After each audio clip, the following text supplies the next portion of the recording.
This episode of the Esports EDU show is brought to you by K12 Esports News. Believe it or not, folks, you can submit, and they have an editing department. Get on that. The more you know.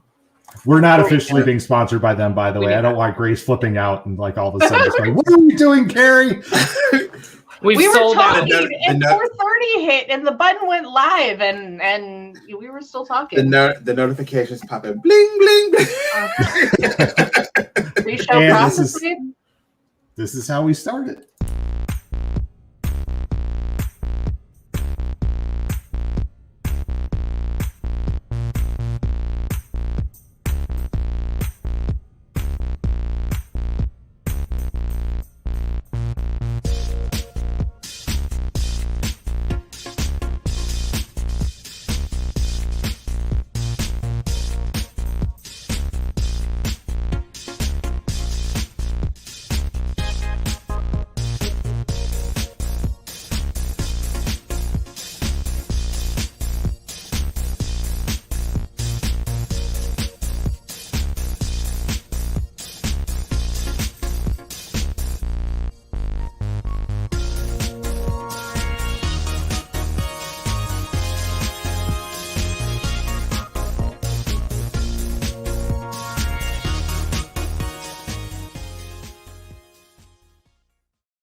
And welcome in, everybody. The song's over, Angelique. You can stop dancing. Welcome in, everybody. It is jam. It's a bop, as the kids say. It's a bop. It is a bop. It is a bop. Welcome into your Thursday night pre-party for the weekend. My name is James O'Hagan. I am the host of the Academy of Esports podcast and director of digital and virtual learning for the Racine Unified School District. And to my right is... I'm Carrie Linden. I'm the communication specialist for Liminal Esports and Stowbright Studio. And surprise, surprise, I run a K12 Esports News site. and you're the editing department. It sounds so fancy. Well, I'm part of the editing department. I edit content, and then I've got Tony, who's the copy editor, because Tony knows how things are spelled. Are you also the captain of the volleyball team? I am 5'1". So no. Are you really 5'1"? Yeah. See, I have no idea how tall you guys are. So Oh yeah, no, I'm not. and I'm 8 feet tall. So I can believe that. And right over here we have. Oh, that's me. Yeah, that's you. Hey everybody, I'm Bradford Harris. I am EdTech Tinker on Twitter, Director of Learning for TechCEF, NACEF Scholastic Fellow, and the Digital Coordinator of Innovation in Houston, Texas for Aldine Independent School District. And down here flexing her Second Amendment rights, we have Angelique Giannis. I am an English teacher in San Diego, California, high school English teacher. I also run our esports program, virtual and in person, and I'm a NACEF Scholastic mentor. And for those who are listening on the podcast, she doesn't have guns behind her. It's just warm, and she's got no sleeves on. So I'm in California. It's warm. I mean, she can if she wanted to. That's her choice. I mean, right? She could. I'm just saying it because some people might get. I don't know why. I just have a little. I take it very literally. Squashmallow cat behind me. It's not very threatening, you know. I mean, so I wanted to get into this thing about Roblox, man, because I am just the row and the blocks. I was not expecting that post to explode the way it did. All right. So for those of you who, and I'll put this link into the chat because I actually put it into. So we all have our own Discord. It's a very private Discord among all the co-hosts, and we put things in there like really important news stories, and also we put in things like our pictures from cooking, you know, those kind of things. There's probably more of that than there is important news stories. Yeah, but there was a story from Fast Company, and Fast Company is more of a business website, not so much of a like general news site, but they focus a lot in on business.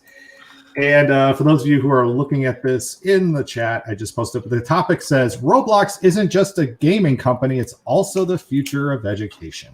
Yeah.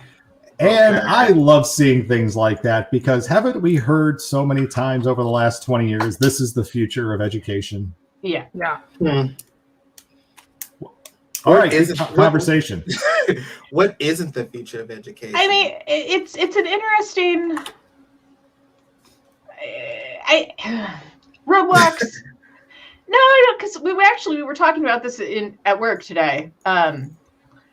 It came up, and part of the conversation was about how much response this post got on LinkedIn. Kind of like everybody came out of the woodwork to debate this. And then that kind of rolled into a conversation about just the title in general. Because it's definitely like Roblox, like Minecraft, has been around. Like, it's not a new title. Like, my kid was little when Roblox was out, and the first time I hopped in it and was like, oh, this is too much like Minecraft. Yeah. And I don't really understand the difference. No, there's a lot of difference now. I've never played. So I stepped out of it for many, many years, and it wasn't until we started doing the Snowbright team streams that I got reintroduced to Roblox, because my son aged out of it. But one of the children of one of my coworkers plays a lot of Roblox, and so I was, brought back in. Like, he taught me how to play one of the game modes. And it was there that I sort of saw the lobby of titles or games within Roblox. And Roblox is now huge. Yeah. Like, there's a ton of different games within it. So when they say, like, it's the future of education, I think there's a lot of potential within its framework to potentially be, a learning platform, because there are so many different, custom game options. But I don't know, like, I don't know enough to know how customizable they are. Like, can a teacher go in and build, a Roblox game? Like, I don't know enough about Roblox to know how much control an educator has, because I do know that the environment is relatively open, or the few times that I've been in there, you're in a lobby with everybody else that's in the lobby. And it has a bit of a history with, I know there's been a lot of controversy with, like, child predators on the platform. And how about the gambling? Yeah. So there's just, it's one of those things that, like, I look at it and, like, well, I think it would need to be a lot more controlled than it is right now, unless there's some things I don't know about the platform.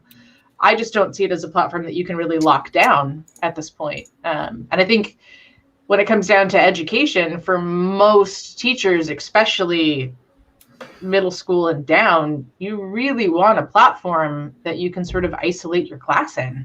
Yeah, which is like why they made Minecraft education, I feel like. Like, are they going to make a Roblox education? I guess that's where I'm confused. Like, what is the big difference? Because, Minecraft already has these, like, pre-built templates and stuff that you can drop your class in and all that, and it's super controlled, and you can control, like, literally anything you want. So I agree that it could be great. I mean, I'm sure it is great for education. I really haven't dove into it, but why is this, like, the new big thing? Like, what sets it apart, I guess, is what I'm wondering. Well, I can tell some people in this group did their homework and some people did not. So we'll see. I didn't. I'm just kidding. I didn't. But I'm reading this as I go. I'm looking at, there's Roblox degrees. I can get a degree from Roblox. Here's the thing, though. Again, you have to realize where this story is coming from. It's not coming from an ed tech magazine. It's not coming from an education website. It's coming from Fast Company, which is a venture capital business. They play up IPOs. They do a lot of those kind of business type stories. When you're talking about valuations and you're talking about IPOs, a lot of these stories also get driven by the media people at a lot of these companies, the publishers, the developers, what's the word? Publicists put these stories out. Yeah. Every company that says, oh, we're going to change you can change everything else. You can disrupt anything else. The example I go back to is the ultimate attempt recently to try to, I guess, disrupt education was Alt School. Alt School was a very, very heavily funded, venture-backed Silicon Valley attempt to build micro schools with tremendous teacher support. I think they had, for every in-class teacher, I think they had 1 or 2 teachers in the back basically trying to develop individual curriculum for each child in the school. Wow. And they were charging like 30 grand a year. Yeah. And then I think they operated for about a year and a half, not even a half. I think they got into November of their second year and decided, we've developed an online platform that we can resell and make money on. This school thing is losing us money. We even though we have $40 million in the bank still, we're going to close down the schools in November, not in May, not in June, in November. And we're going to focus on building this platform out. It's, you know, and the other part too about wanting to change education. Look, again, we've talked about this many times. We have rules for a reason. We have these amazing, you know, it takes us a year to get things from proposal to implementation. Very, very rarely do we get things done in a very short amount of time, especially to scale. You don't come at schools and say head on, we're going to take you on and make you change your business model. You got to do it from within. That's what Google's done really well. Apple's done really well. Microsoft has done really well. Partnering with teachers and educators on the inside and saying, you know what, we're in this for the long game, not for doing this in a year. We're looking at this in a 7, 8, 9, 10-year clip. I mean, think about it, you know, Apple is a 40-year-old company, roughly. All of us have grown up with Apple products in schools, I'm sure, at some point along the way. I mean, they've been in it forever. And I think it's the difference between coming at schools and with the approach of, well, what's your need? Okay, well, we have a product to address that, versus coming into a school and saying, here, we're going to reinvent what you do. Like, well, there's a lot of what we do that works, and you're not going to be able to find any one game that's going to reinvent the face of education, because you're going to have kids that aren't going to like that game. And I can tell you right now, if you go into a high school and you're like, yeah, we're going to be doing all our work in Roblox, you're going to hit a brick wall. Like, you're exactly right. Yeah, you got to find the right age range. There's going to be different demographics. There's going to be different personal interests. Like, there's no one game to rule them all. I think you hit the nail on the head, and I think what this pandemic really should have taught us, and if we have any of our ed tech people out there listening and looking at this, is we have to be smart now, because yes, I did not do my homework, but just reading the title of this, is what this is really saying is, let's find what's new and trendy, and let's find the next tool. And we should have said, oh crap. I think, did y'all freeze? We can hear you though. Oh no, y'all froze. Did y'all freeze? You froze. No, you're frozen. We hear you fine. Uh-oh. Now you're back. I guess y'all froze. I don't know if y'all froze or not. I have a bad connection. Well, Jarrell says we all look beautiful. So hold on. Thanks, Jarrell. So you're I lost connection. I lost connection. Oh, no. I think what the Reverend was starting to get at was about the shiny new object in the room. What's going to be the next thing that, hey, wasn't it a couple of months ago? What was her name? Angela Myers was like all about Clubhouse, like gonna write the book on Clubhouse. And there was a Clubhouse meeting every day, and come be part of the Clubhouse. Yeah. And as Carrie pointed out, by the way, you are discriminating against some people who cannot access your little Clubhouse get together, your little private club there. I am curious to see what the next wave is, because they did just announce that they're rolling out monetization, creative monetization. And I have a funny feeling there's definitely a certain demographic in the education industry. It's going to be all about getting paid to talk to people. So it'll be interesting to see if people double down on Clubhouse now that they're slowly starting to unroll through their testing. So it's sort of the initial group, I believe, is onboarding right now, and then they'll onboard in waves moving forward. Is Roblox still love join. Browser based? Yes. Okay, that's because you were saying, like, if you approach this to high schoolers that they would hate it, and it's funny because in my gaming club, the kids on our school PCs that were in the room, that were not set up for gaming at all. The only thing that would work on there was Roblox. So like they played it because that was the only thing that they could play on those computers. Yeah. But yeah, no, not all of them said like, I haven't played this since I was whatever. Oh yeah. And there's a lot to it. Just the last time we played for stream, just the process of, going through and talking about resiliency and taking risks, because, when I was playing, the student I was playing with didn't really wanted to play in his comfort zone. And I was like, well, what's the worst that can happen if we set it to extra hard? We lose. We've learned from our loss. And that means the second time we go in, we can build out, our tower defense better. And so, there were like definite things that the teacher in me was geeking out on. And I'm like, oh, this is actually really, really cool. But I wouldn't call that reinventing education. It's just another tool to be able to teach certain components. And like, there are tons of students that I wouldn't have taken into that situation because I know they already have, like, they're not so risk adverse.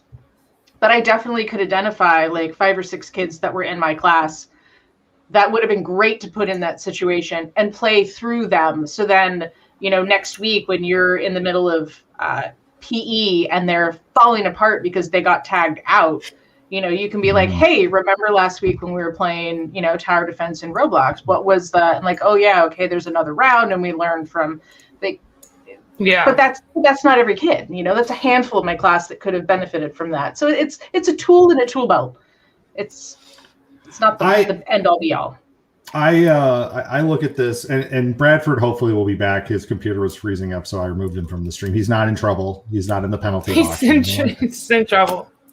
But here's the other thing too that starts to happen with this, especially in the state in which I live, where charter schools can pop up right and left, where school choice, where if you want to take your kids and take them to another school district, you absolutely can. You have that right as a parent.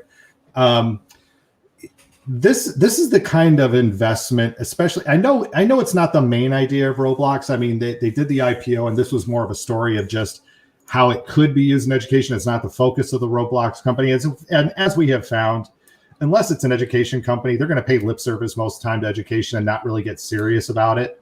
But here's the thing. You have people who are investing or going to want to invest in this because of this idea, instead of saying, you know what, let's invest in our public education system. Yeah. I'm not going to take my tax. I would rather have my taxes raised to support my local schools than to have a few people take our tax cuts and put it into a business idea that we know probably maybe will be okay, but will we ever feel the impact in education? No, probably not significant. The return on investment in a public education is going to be much higher than your return that you're going to get in Roblox. It's just you're not going to see it in your wallet, where I think a lot of people make that measure. I look at the measure of what's the community in which I live, what are my property values going to be? Is this going to be a place where I want my kids to come back to? Am I going to stay here the whole rest of my life? That's where I measure the value of this. And again, these kind of things I think start to distract from the real work that we're trying to do. And again, this whole thing about wanting to change education, cool. You want to come in and change education, cool. But you can't do it head on. You're going to have to work alongside or within. And I think like there's other people who have started to see that as well too. Playversus is a perfect example. They thought they could just go in and change how we're going to do esports, and they've disrupted, but they disrupted and just made people upset. They haven't really bought in a bigger group of people to come in and want to work with them. Look who's back. Hey, Something's going on with my network, so if I pop out again, I'm sorry. That's okay. And I think making any meaningful long-term change with education is just going to be slow. There's a lot, and it's going to have to be, honestly, it's going to have to be top down. So you want to bring in a game, that's great. That's not top down. That's trying to change things, at the little tips of the tree where the teachers are. And that's not where the biggest change needs to happen. And that's the teachers who are willing to learn it, adopt it, and really commit to figuring it out. So there's that too, because I can't tell you how many things I'm sure carry you too. As a teacher, you get thrown like hey, here's this thing we have now, and here's this thing, and this program we have, and this, and this, and this, and it's really just like, here, figure it out if you want to use it, and that's really it. So like, a lot of teachers, I don't see a lot of teachers jumping into Roblox, taking the time to learn it well, because it's a big time commitment. They're trying to ban it. They're trying to get it out of the classroom, actually. Yeah. Or that. Yeah. It's one of the ones that we weren't allowed to have access to. Yeah. Well, look, we can't on the one hand say, yes, let's bring Roblox in to change our education system. And on the other hand, not look at the, I don't know, systemic racism that we have, or the way that we, silo kids into certain things. I mean, there's other things that are broken. You're not going to fix, like I said, the education system with Roblox until you do a full accounting of the entire system. All of these things that we're doing right now are just window dressing on a problem that's existed for 100 years. Well, not only that, but I think you're potentially looking at expanding upon it. Like, anybody that comes in and says a digital technology is going to fix education is completely not paying attention to the fact that the demographic that really needs help with the education system are often the schools that don't have the money to access the digital technology to begin with. So you're helping the group that don't need as much of the help to begin with, and that's kind of an issue. So yeah, if you want to change education, let's do it. But let's dig in and, like you were saying, let's look at like the poverty issues and the disparity of education and the disparity and just the infrastructure and buildings that we're in. Like, we've got some schools right now that have air conditioning systems, and they're like, yeah, well, we've got HEPA filters, so this whole COVID thing is fine. And then you've got the school sites here. It's like the buildings are archaic, and there's tiny little windows, and there's absolutely no central heating or air conditioning. Oh yeah, or no windows. It's like, well, okay, great. So what do we do here? Like, what's here? Because the same laws apply to us. It's still like, yeah, you can still be 3 feet apart, but we don't have any circulation in our rooms here. But it can't all be doom and gloom, and here's why. Because I watched the movie Ready Player One, and I went and I read the book, and I'm like, I want that. Like, I want to be able to. I want to but that's what Roblox is. Think about it. Roblox is literally a place where you can design anything you want. It's like Second Life. It's like Second Life's been around. Remember when Second Life was going to be the place that was going to change education? If it didn't melt your computer on your desk when you were running it because it was so horribly inefficient to run. Yeah. But I want that future. I want to be able to, I've got one of these Quest 2s to put it on. And here's my science lab. And I want to be able to run any experiment that I want to in my science lab. Remember when I was the kid in high school who used to take pennies and throw them into 10 molar nitric acid so I could watch the blue smoke come up? I want to be able to do that in a digital environment. I want to be able to still do those kinds of stupid things that I was doing. Hey, Mercury, let's push you into the sink.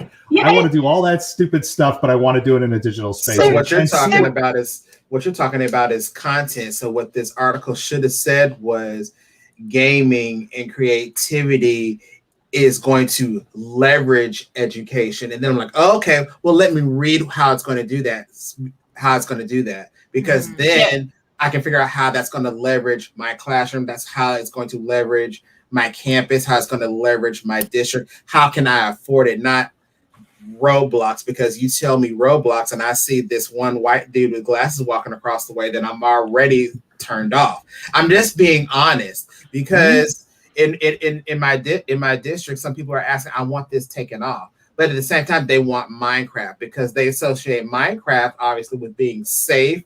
There's a Minecraft education already, so they know that that's already locked down.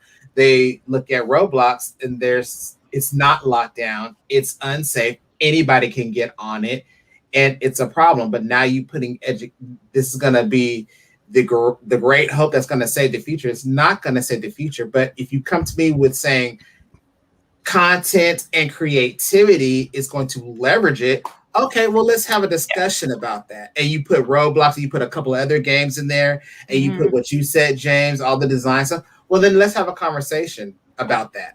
And it's a tool.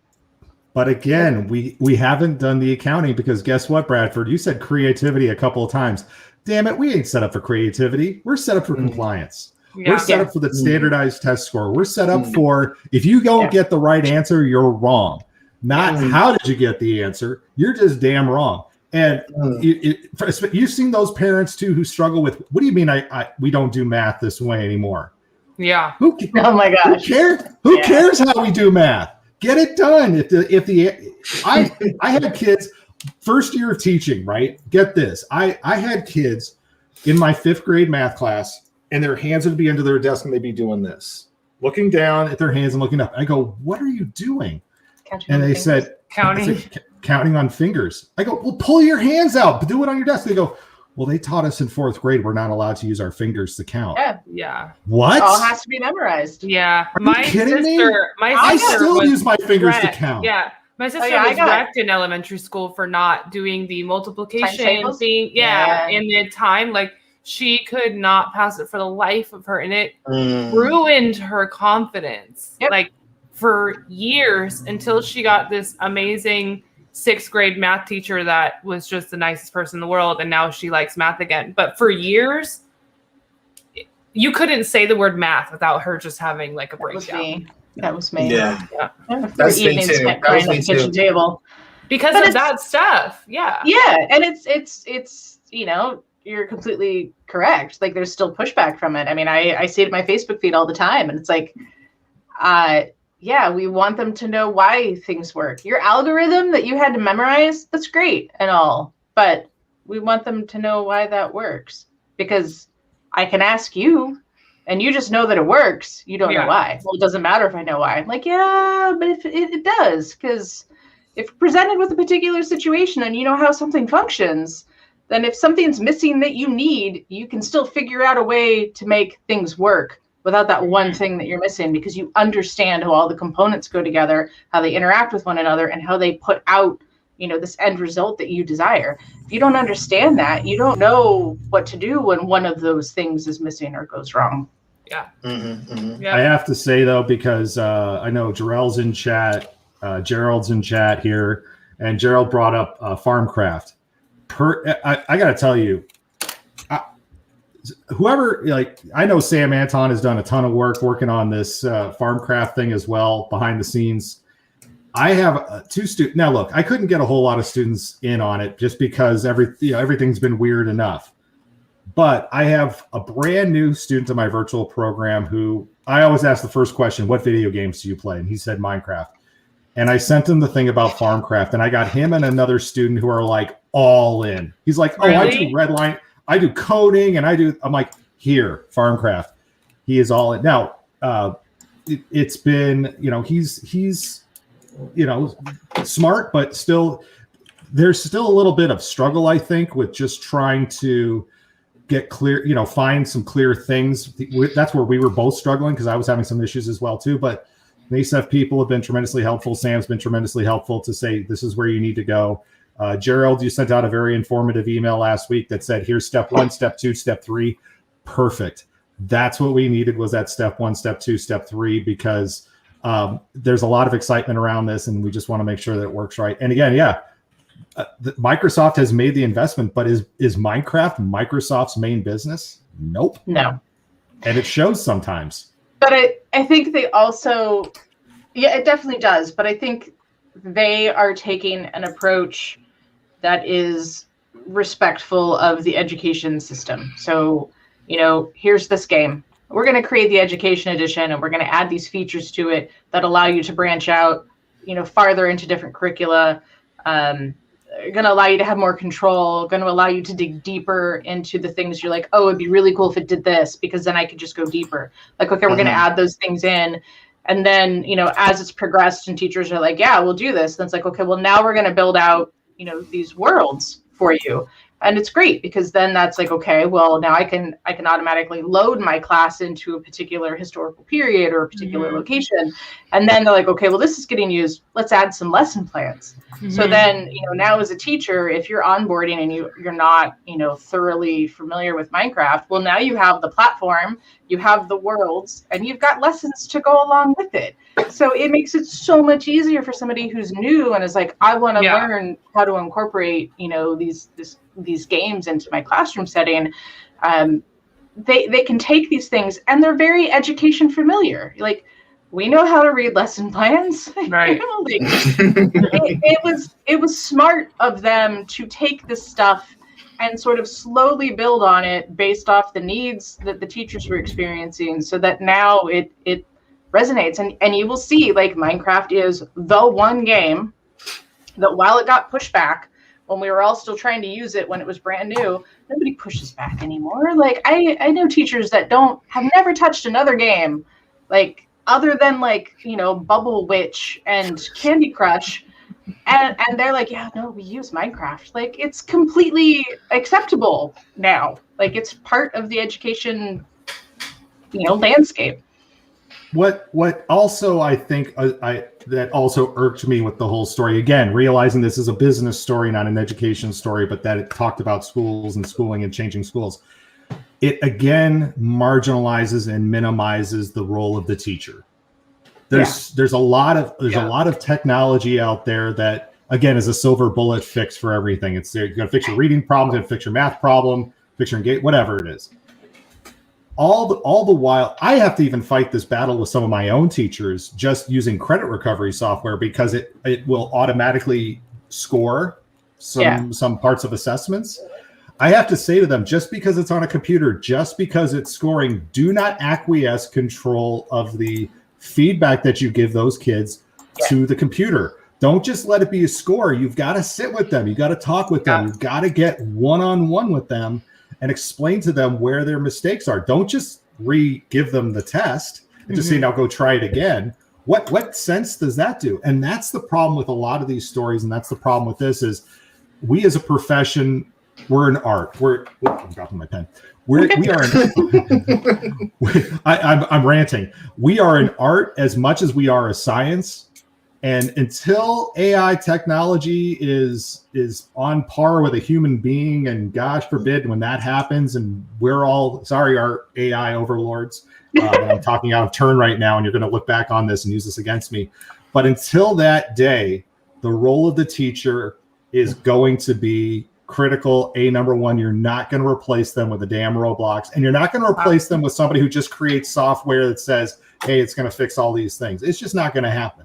No, any gamified, gamified edge platform, kids get on it and, it's got all these bells and whistles and points and challenges and all that. And they get on it and they're like, this is stupid, Right.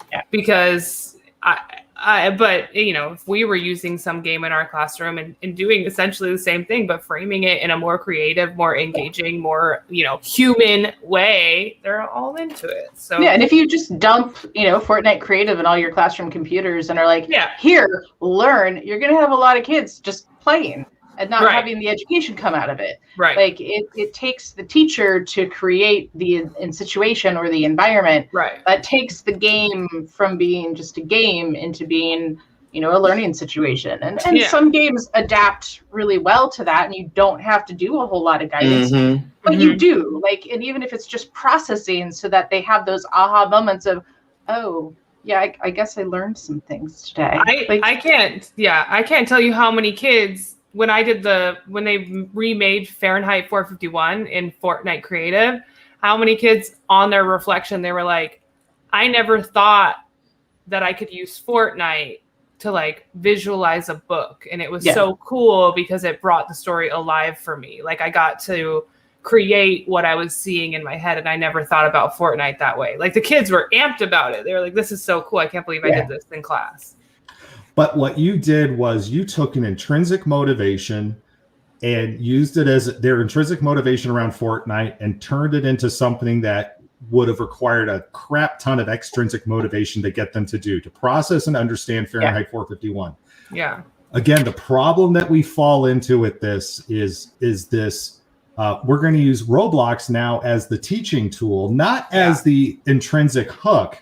So now it becomes an extrinsic motivation. And just as you are alluding to, Carrie, and just as you are alluding to, Angelique, now it just becomes like this. Oh, we got to do this now. Yeah. You know, right.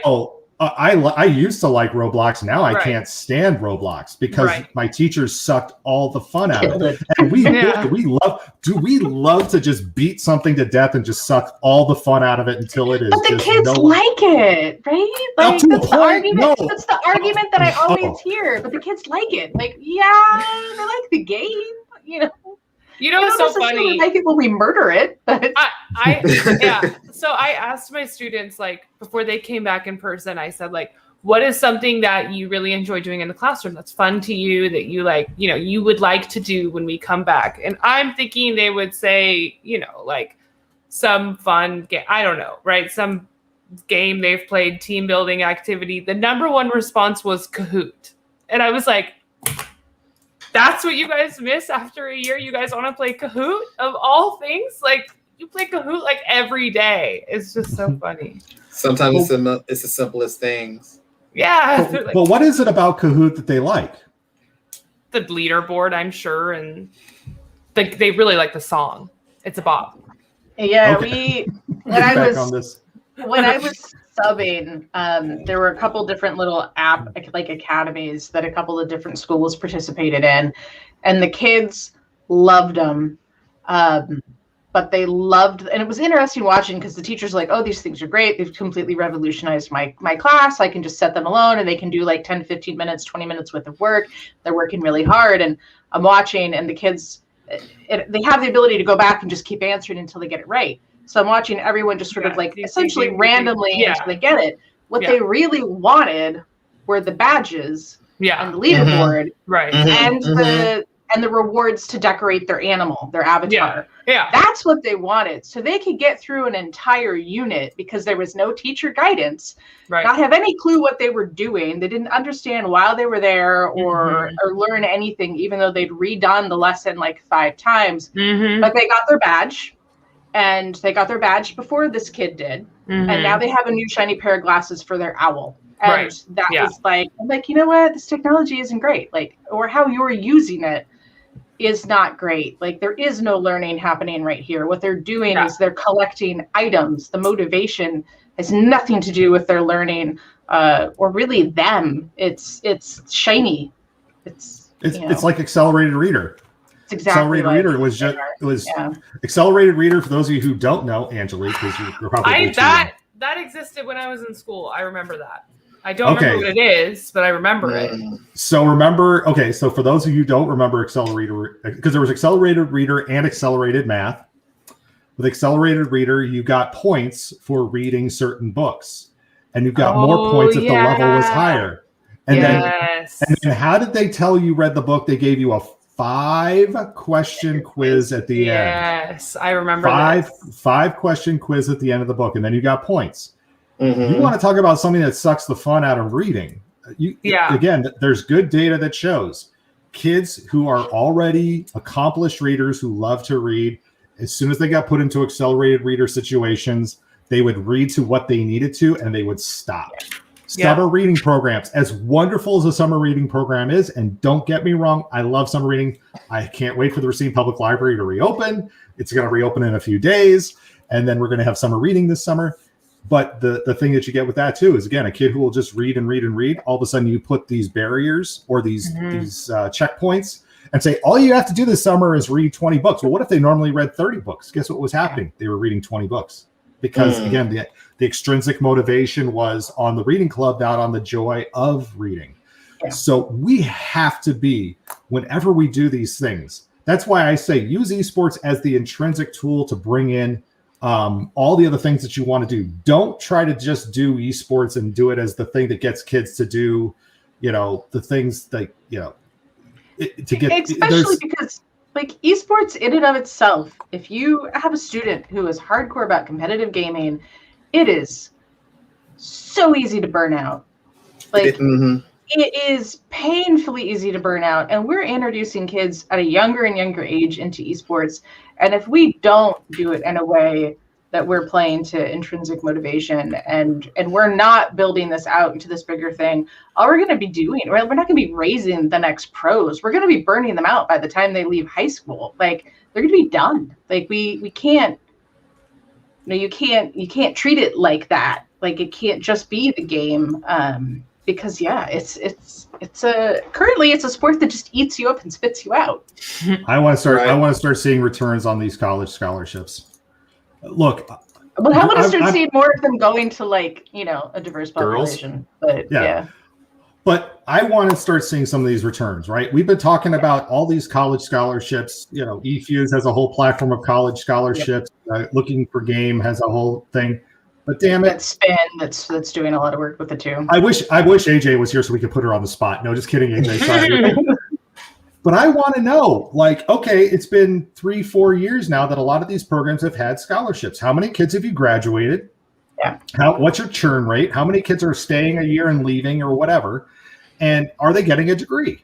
Yeah. Because I think the last thing we want is esports to mirror traditional college sports. We don't want it to be machine that's making universities money and eating up our athletes. We want to make sure we've got the opportunity to make it be different. Like, we should be taking the time and making sure it's different. Look, there's a Supreme Court case that's pending right now with the NCAA. They've been sued because kids can't make money off their likeness. There's this whole lawsuit where they want to unionize and all this other stuff. I really hope that these kids beat the NCAA. I hope they just wreck the NCAA.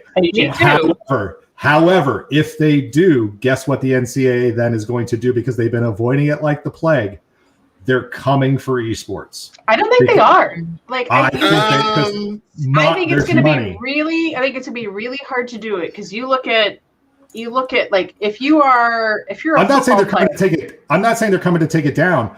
I'm saying they're coming to make money on it. No, but that's what I'm saying. I think they're going to have a hard time getting their foot in, because when you look at traditional sports grew up in an era where, like, if you were a football player and you were good, you were a football player that was good. You maybe got some more girls at your high school, like you dated the hot cheerleader, but you weren't making money. You weren't getting fame. Like, you were well known maybe in your town or your high school community, but that was it.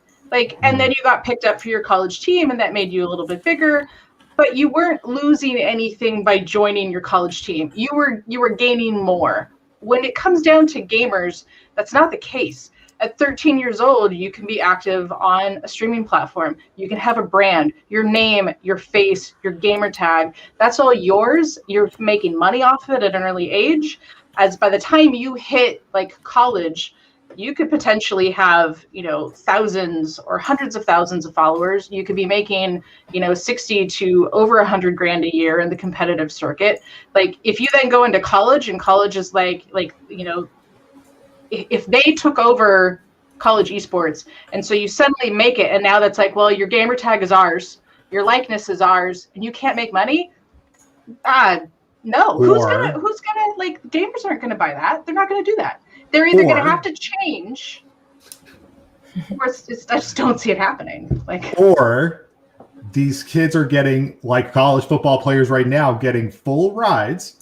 Bring your gamer tag, bring your hundreds of thousands of followers, so we can put that on our platform. Because now, you've now gotten, I'm curious, you shaking your head, but the NCAA, if there's one thing they know how to do, they know how to milk a dollar out of anything. But what are you getting? As a gamer, then you're going from making hundreds of $1,000s or 30,000, whatever amount a year. And so what? You're getting classes that they're pressuring you not to go to because you got to scrim. Like, well, you're still going to make your money, but now the university gives you a full ride. I will assume because that's not how it's set up for professional, for not right college now. Sports. That's what I'm saying. Now. If they're going to get their fingers in college esports, they are going to have to change their model. And if they change their model with esports, it's going to trickle down to everything else, because you're going to have to be able to keep your tag. You're going to have to be able to make your money, because the gamers are just not. I don't see them giving it up. So it I mean, it could be the gamers that revolutionize college sports. They are. And AJ Dimmick didn't believe me when I told him it was going to do this 3 years ago. AJ at it's good. I'm telling you, this lawsuit, it's in the Supreme Court right now, is going to wreck the NCAA. Oh, yeah. But they're going to quickly, because again, they are a multi-million dollar corporation. They're going to figure out how to rise from these ashes. They're going to figure out still how to make their money. And I'm telling you, esports is going to be the thing that they're going to go after first as a new revenue source, because now all of their rules that they were so worried about protecting for their student athletes are now off the books. So guess what? It's a free-for-all. It's a buffet at that point. Yeah, that's what we talked about last week. We talked about that last week. Did we? We not NCAA, but remember we talked about it with I forgot what the topic was, but we talked about like there's no rules when it comes to esports. Everybody is doing their own thing differently. And so that is, I guarantee it is probably going to happen because there are no rules. So why not have them tap into it? Who's really gonna stop them? When you dangle, think about this. When you dangle a wad of cash in front of a student and they're first generation, second generation, and they have never gone to school, and now you're waving this, I'm gonna pay a full ride for you to come and play Fortnite, for you to play Call of Duty, and mom and dad are like, well, damn, maybe you can go to school. Go on, baby, sign that contract. And that's what's gonna happen. That's what's gonna happen. And we all don't read that contract, and now they own you. Yeah, that's another problem. I'm also curious because we're assuming that this generation of kids wants their college degree.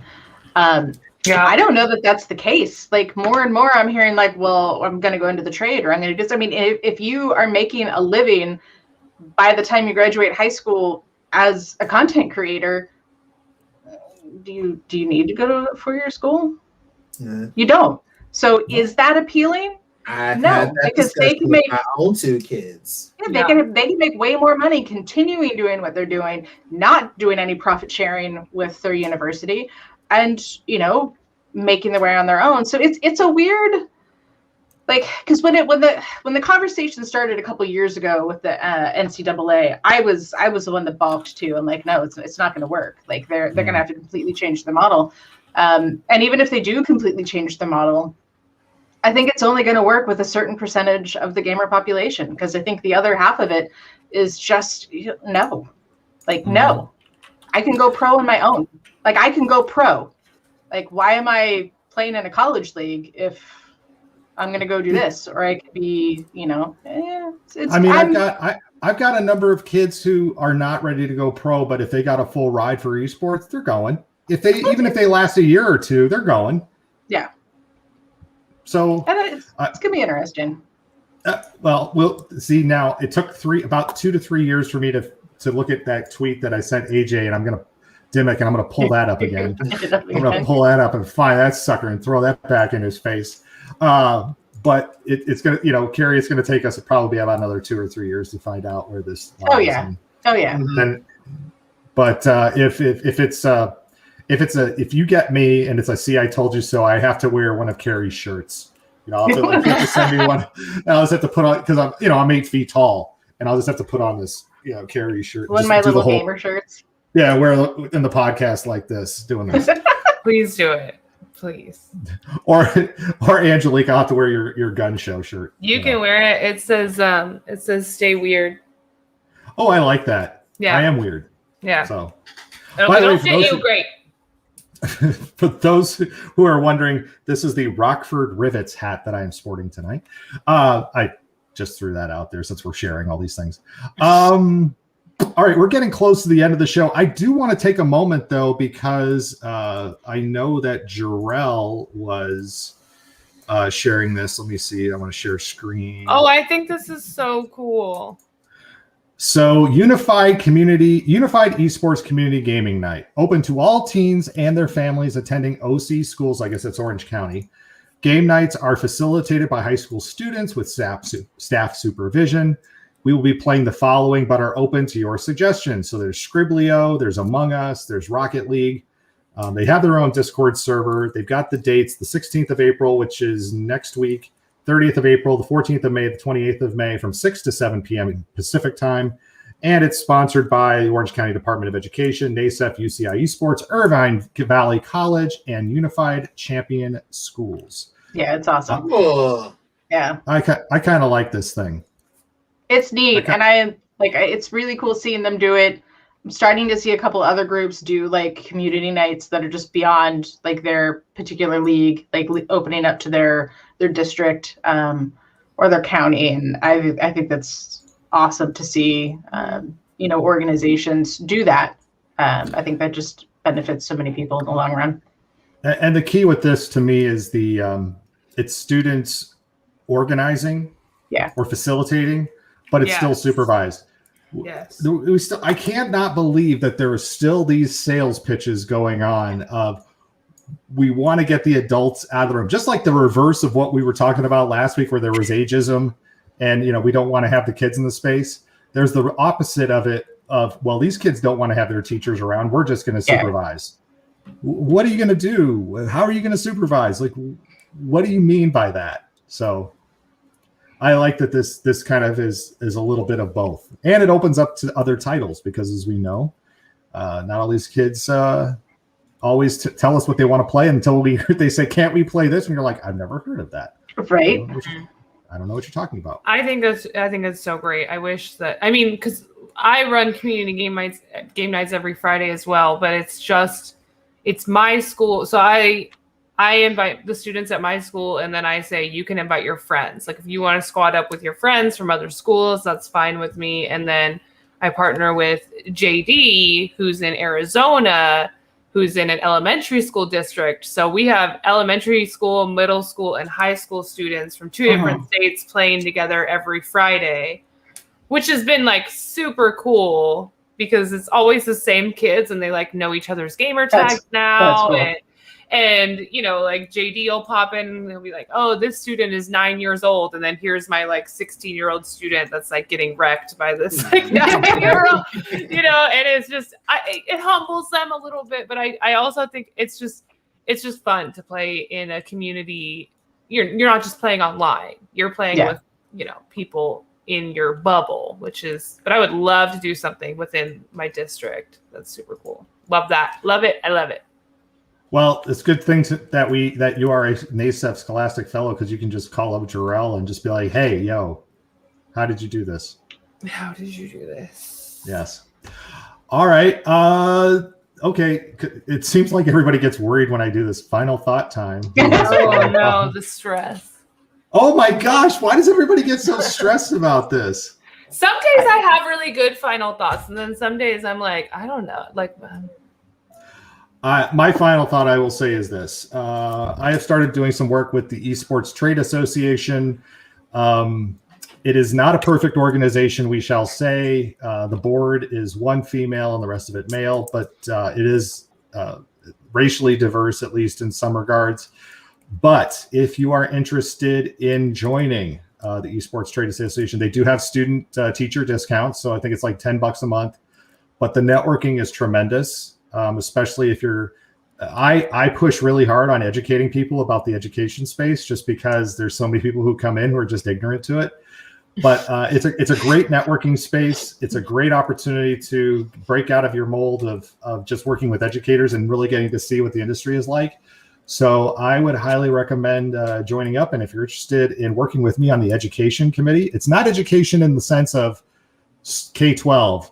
I'm working on developing a platform for professional learning and making it a very awesome. I've got some things I'm cooking up right now. It's going to be awesome. So Sweet.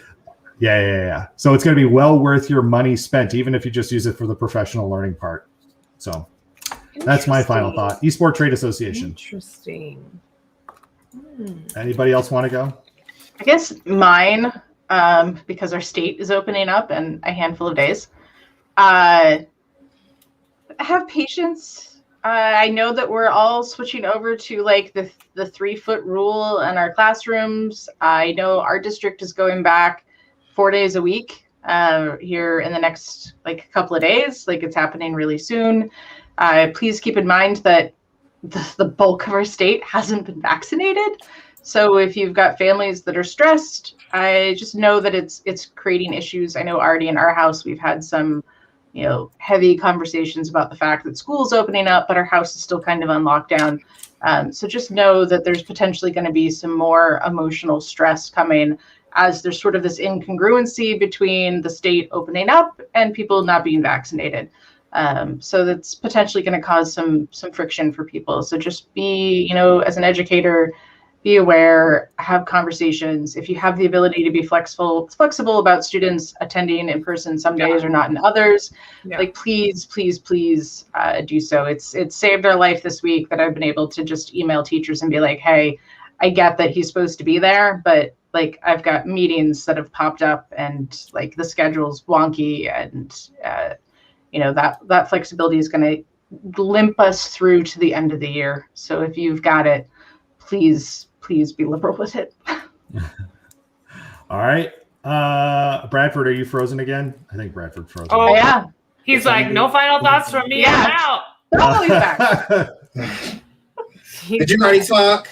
I did. You're good to go. No, I talked about Angelique. I did not talk. My final thought is I don't know. I really liked what you said about like the platforms and these games can't replace the teacher. Like when it all comes down to it, like our creativity, a teacher's creativity, a teacher's ability to figure out how to present something in an engaging, exciting way is going to trump whatever shiny little thing comes. Which that's not to say I'm not going to use Roblox one day, because I'm sure I will. But yeah, it's not going to be the end all be all of your teaching experience. I'm not going to say, here's Roblox, do some cool stuff, have a good time. That's not what's going to change kids learning. How you do it is how that changes. That's my final thought. Bradford? So I'm going to go real fast for my network crashes again. So I don't really have anything that's thought-provoking. I'm just going to do my plug for TechSef and the College Fair this Sunday at 1:30 Central Standard Time. I don't know any about the other time zones, so I just know Central Standard Time at 1:30. So it should be very exciting. It's still free. TechSef.org. I'm scared if I type it out that I'm going to lose. I got it. I got you. Thank you. It's free. It's not just for Texas people. So if you want to jump on in, you can. We're going to have a lot of people just talking about just being in this space, not just about going pro. This is for our educators, our parents, our students to just figure out how can you just get in and get connected. Yep. TechSef.org/college fair. There we go. All right. Well, I guess I think we've earned 3 minutes back. Well, 2.5 minutes now. Anyway, so wait, are we going to end early? Like has that ever happened? We got through our final thoughts, and it's not even. Oh my gosh. Bradford didn't have a rant tonight, though. So I didn't because of my network. You're like, I can't afford to rant right now. I can't afford it. He'll get lost. Did you guys? I do have one more like 2-minute thought that I do want to know your guys' opinion on. Did you see that Valkyrae is now a co-owner of 100 Thieves, a woman? Yes, I did see that. It's been interesting because there's actually been the last couple months, just the things that I watch and that come through my desk in the capacity of doing the news site. There is some change that's happening. Yeah, it's interesting. Yeah. It's becoming more mainstream. I just wanted to drop that. I don't know. I thought it was it's cool. News. Yeah. And they get their drink on too now because they have their sponsorship. I know. So that's what we were talking about 100 Thieves last week, and then I saw that news and I was like, oh. It's the flip side. It's the other side of the coin, right? You're like, Yeah. It's look, is this inevitable? I mean, everybody who's like, oh no, we got to keep our endemic grassroots, blah, blah, blah. Guess what? You are all just going. Gaming sold out ages ago to the energy drinks. So, like, hey, you had to see it coming. Yeah. And as we all know, the weed and the gambling will now become more mainstream because of it. But remember, they're not going to, it's not going to help. It's not going to impact kids. They're not going to market it to kids. Kids won't notice it. It won't even exist. Kids won't even see it. It presents just even interesting things on my end, like creating content to push out, like, vetting companies and how do you disclose, like, this particular event is heavily partnered by the military, and yes, they take recruiting information, so be sure you opt out when you register, or, hey, this company's like funded and backed by this particular alcohol company. So if your district has a strong policy against yada, yada, yada, yada, then maybe this isn't a good, it just makes things complicated, but it's the world we live in. All right, there, it's been an hour. All right, that'll do it for this night. Thank you everybody for checking in. Again, if you do not, if you're getting here late, I see Obi-Wan Nikobi has just popped in. If you are coming in late, you can either rewatch this on LinkedIn, Twitch, or you can subscribe to the podcast because this episode will be going to the special wing of the Radio Hall of Fame and Podcast Hall of Fame for this episode. So it will be up there. It was our first sponsored episode, so. Not officially. Only because he hit the go live button before I was like, oh, wait, we're live.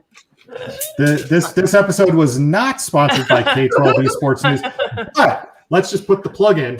Let's put the plug in. If you are interested in writing for K12 Esports News, you have something, a thought, an idea, whatever, contact Carrie Linden at the Chalk Muju. Make sure you reach out to her. I actually have some things that I'm thinking about submitting. So, and you can submit it straight from the website. We have a submissions page. You can go right there, plug all your information in. It'll be in my hot little hands, like, probably a couple seconds after you hit submit. So we need a new QAnon, apparently. So whoever wants to be the next Q, you could do it on K12 Esports News. No, I'm just kidding. No, why did you even throw that out there? We gotta go. All right, we gotta go.